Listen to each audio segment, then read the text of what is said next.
की आराधना करनी पड़ेगी। बिल्कुल, धैर्य रखना होगा और धैर्य और के साथ में भगवती की आराधना करनी होगी। और इसमें समय का जो आपने पूछा कि जी। समय कितना क्या देना पड़ता है, उसके जी। लिए एक घड़ी याद ही घड़ी याद ही में पुनिया क्या बात है। और तुलसी संगत साधु की हरें कोटि अपराध। जी। परंतु वो एक घड़ी भी सात्विकता के साथ रहे, छल का प्रयुक्त ना रहे, तो निश्चित रूप से आपको इच्छित फल की प्राप्ति बिल्कुल, होगी। क्योंकि कहा भी जाता है कि निर्मल मन जन सो मोहि पावा, बिल्कुल। मोह कपट छल छिद्र छिद्र न न भावा।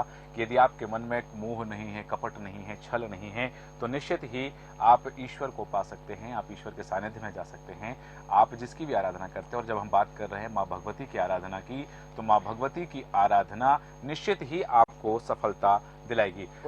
मैं जानना चाहूँगा शांतनु गौतम जी से, तंत्राचार्य जी से, कि भगवती की आराधना के लिए हम जिस तरह के उपायों की जो हम बात कर रहे हैं कि बहुत सारे उपाय हैं, किस तरह का श्रृंगार करें, किस तरह के भोग लगाएं, किस तरह के पुष्प चढ़ाएं, किस तरह से उनकी स्थापना करें, घट स्थापना करें, इन सब के बाद एक और बात आती है आचार्य जी कि जब भगवती का हम नवमी के दिन हवन करने की बात आती है, तो उसको लेकर भी लोगों में भ्रांतियां रहती हैं कि हम हवन करेंगे तो भगवती का विसर्जन कैसे करना है। हालांकि वो जो पांडालों में भगवती की स्थापना होती है वो तो वहाँ अलग विधान होता है, पर घर में जब हम दीप जलाते हैं, अखंड ज्योत जलाते हैं, तो दोनों बातें कि अखंड ज्योत जलाने का विधान क्या है, और क्या हर उस व्यक्ति को घर में अखंड ज्योत जलानी चाहिए जो व्रत रखता है, या फिर बिना अखंड ज्योत जलाए भी भगवती की पूजन की जा सकती है 9 दिन?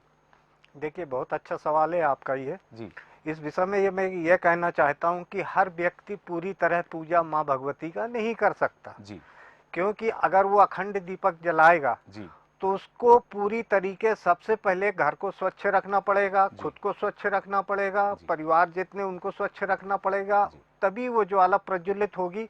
नहीं तो वरना ऐसा ना होने पर अगर कहीं भी कुछ थोड़ा बहुत मिस्टेक हुआ तो वो ज्योति अपने आप बुझ भी सकती है। बिल्कुल। नंबर एक। नंबर दो, ये होता, बहुत से लोग अपने घर में ज्योति जला लेते हैं, लेकिन उसमें ये नहीं समझते कि इसकी ये जलाने का मतलब क्या, हम इस तरह कैसे कर पाएंगे, कैसे, इनका कोई ज्ञान नहीं है। लेकिन मैं कहना चाहूँगा कि आज के दिन में सबसे अच्छा मुहूर्त जो महाराज जी ने हमारे बताया, उसके आधार पे कलश पे अपना जैसे भी पूजा पाठ महाराज पंडित से करा के आप जो है उसका दिया दर्पण करें, ज्योति जलावें, मगर लगातार उसकी तरफ ये देख रेख करें कि दीपक आपका किस तरह जल रहा है, कैसे जल रहा है, आप घर में कैसे हैं, जब ही आपके घर की पूजा पाठ की संपूर्ण व्यवस्था अच्छी होगी, वरना आपके यहाँ कोई ऐसी दिक्कत पैदा हो सकती है।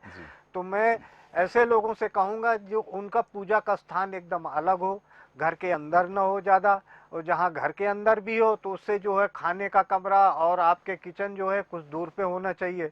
लेकिन कुछ लोग उस पर भी मजबूर होकर करना पड़ता है, लेकिन उसके लिए सबसे अच्छा तरीका है कि घर में अगर किचन के पास आपने रखा हुआ है तो वहाँ पे एक शंख जरूर रखिए मंदिर में, उससे वास्तु दोष आपके खत्म हो जाएंगे। नंबर एक। नंबर दो, मैं ये चाहूँगा कि हर व्यक्ति छोटा हो या गरीब हो बड़ा हो, इस समय नवरात्र के उपलक्ष्य में वो या देवी सर्वभूतेषु दया रूपेण संस्था नमस्तस्यै नमस्तस्यै नमस्तस्यै नमो नमः, इसका निरंतर जाप 9 दिन तक लगातार अगर करेगा तो उसके आधे से ज्यादा कष्ट दूर हो जाएंगे और दुश्मन शत्रु जो है वो बिल्कुल खत्म हो जाएंगे। बिल्कुल। और अंतिम दिन जब भगवती की हम विदा करने की बात करते हैं, नवमी के दिन की भगवती का विराम है और अब पूजन का विराम करना है, तो उस समय की कोई खास विधि होती है कि हवन करें भगवती का? जैसे कि उल्लेख मिलता है शास्त्रों में, पूजन पद्धति में भी उल्लेख मिलता है कि भगवती से प्रार्थना करें कि अब आप अपने धाम पधारिए और फिर हमारे आग्रह पर पुनः आप हमारे आवास पर आइएगा। तो इसकी कोई विधि होती है? जी जी, इसकी बहुत निश्चित और आवश्यक विधि होती है। इसमें जब तक माँ को हवन नहीं किया जाता, जब तक माँ के आशीर्वाद नहीं लिया जाता, जब तक उनको जो है कहीं संस्कार नहीं दिए थे। आज के युग में ये कहा गया कि आप बेगर देखे ही उसको मूर्ति को लेके चले जाते हैं, बेगर हवन कराए चले जाते हैं, ब्राह्मण तक को अपने कहीं बुलाते नहीं, ऐसा नहीं होता। ऐसे करने से आपके ऊपर अनेक कष्ट का दौरा पड़ जाता है। अब मैं सुनने वाले सभी महान भाव से ये जरूर कहूँगा, भास्कर न्यूज की तरफ से या उसके माध्यम से, कि आप सभी लोग जितनी भी मूर्ति आप बैठा विसर्जन के पहले हवन जरूर अपने घर में कराए, जिससे उसका कोई कष्ट या परेशानी दोष जो है सारे उसके साथ निकल जाए। बिल्कुल, बहुत उत्तम कि हवन करना अनिवार्य है और हवन जब आप करेंगे तब भगवती प्रसन्न होकर के आपको आशीर्वाद देती हुई जाएंगी। पंडित शांतनु गौतम जी, तंत्राचार्य जी, बहुत धन्यवाद आपका हमारे कार्यक्रम में आने के लिए, हमारे दर्शकों को सारगर्भित जानकारी देने के लिए। और हम धन्यवाद करेंगे पंडित देवेंद्र द्विवेदी जी का भी, ज्योतिषाचार्य जी का भी, कि उन्होंने हमारे दर्शकों को सारगर्भित जानकारी दी कि नवरात्र पर पूजन कैसे करें, नवरात्र पर भगवती की आराधना कैसे करें और उनकी कृपा प्राप्ति के लिए हम कौन से उपाय अपनाएं। और जिस तरह से हमारे आज के अतिथियों ने बताया कि वास्तव में भगवती की आराधना जो है, भगवती की कृपा प्राप्ति के लिए हम कैसे कर सकते हैं, क्योंकि वही महालक्ष्मी है, वही महासरस्वती है, वही महाकाली है। आप किस स्वरूप में भगवती की आराधना करते हैं, आप किस स्वरूप में भगवती को प्रसन्न करते हैं, यह आपके ऊपर है। क्योंकि ये भी कहा जाता है कि भगवती की आराधना करने के लिए नवरात्र में दुर्गा सप्तशती का पाठ, मंत्र का जप, 10 महाविद्याओं की साधना, ललिता सहस्त्रनाम या दुर्गा सहस्त्रनाम का पाठ, नवरात्र का व्रत, श्री सूक्त, रात्रि सूक्त का पाठ, दुर्गा पूजन, कन्या पूजन से मनुष्य सभी बाधाओं से मुक्त होकर धन धान और पुत्र पौत्र से संतति वृद्धि होती है और संपूर्ण समृद्धि की प्राप्ति भी होती है।